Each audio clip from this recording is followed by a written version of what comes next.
Welcome to the Emotional Balance Sheet, the go-to podcast for parents with multiple kids, especially those with twins, triplets, or more, who are navigating the maze of modern family life and personal finance. Whether you're overwhelmed by education or retirement planning, parenting dilemmas, career transitions, or trying to define your purpose and plan, we're here to guide you with empathy, encouragement, and expertise.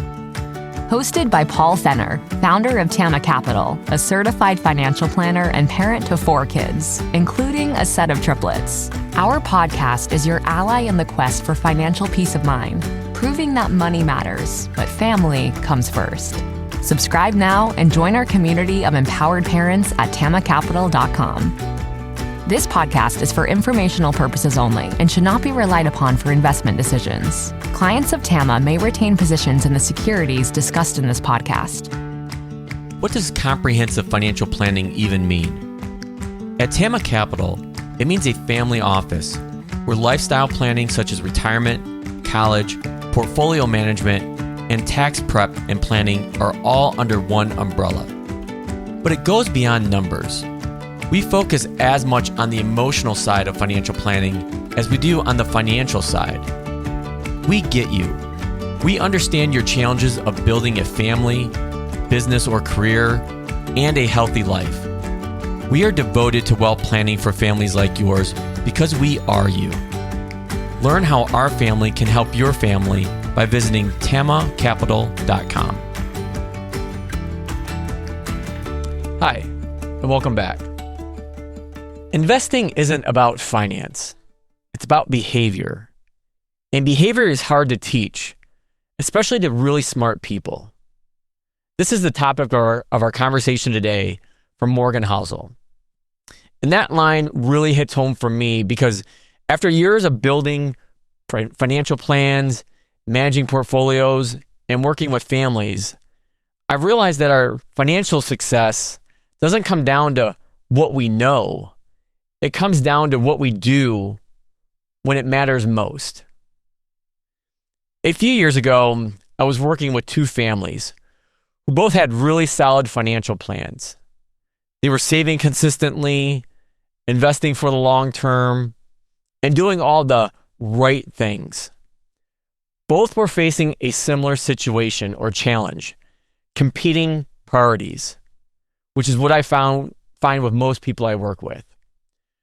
One family was debating whether to accelerate paying off their mortgage or increase their 529 contributions. The other family was torn between investing more for retirement or upgrading their home before their kids hit high school. Believe me, I've done this multiple times now. But both decisions involved opportunity costs. Saying yes to one meant saying not yet to another. And neither choice was wrong financially. The real question was, which aligned best with their values and purpose? What stood out to me wasn't the math.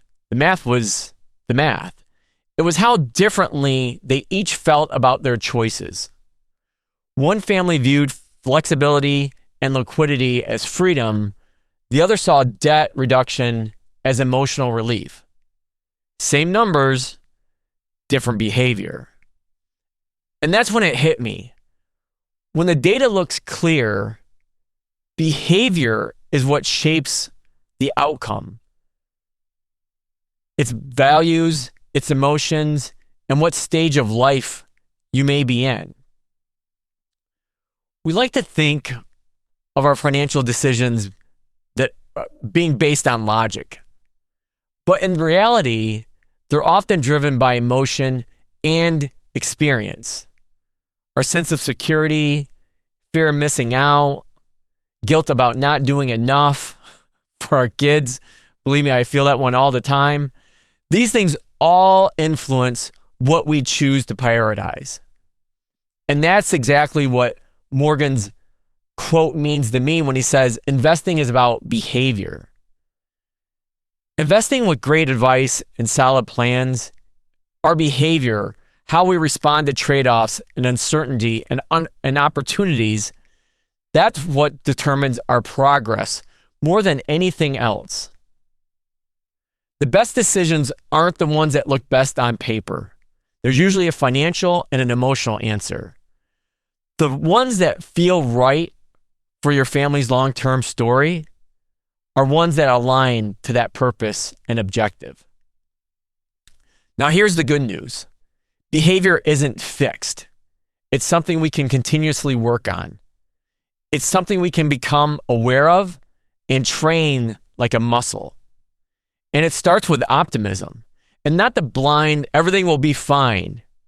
Because as Morgan writes, real optimists don't believe everything will be great.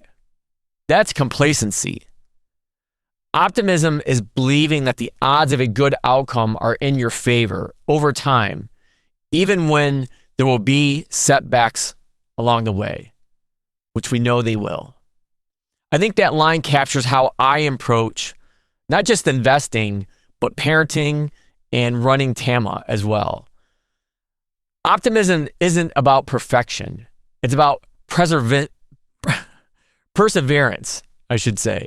It's trusting that doing the right things consistently will lead to a better outcome, even if the road is bumpy, which we know it is. That's not naive. That's wisdom. That's experience. So here's the one takeaway from this conversation. Pick one financial behavior that tends to trip you up and simply notice it. Maybe it's second guessing a financial decision because you're worried about missing out. Maybe it's putting off an important choice because options feel right in different ways. That one I see all the time. But maybe it's saying yes too often, spreading yourself and your finances too thin. So what we want to do is write it down. Don't judge it, just observe it. Because awareness is the first step towards that change. We've talked about this a lot.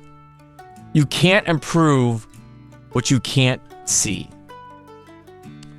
So remember, your portfolio runs on math, but your wealth runs on your behavior.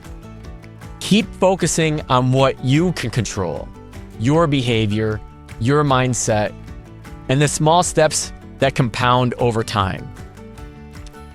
If this episode resonates with you, please share it with another parent who might be feeling the same tension between logic and emotion when it comes to money. And if you'd like to get more of my weekly reflections or writings where I expand on each of these episodes, you can find them on our website at tamacapital.com.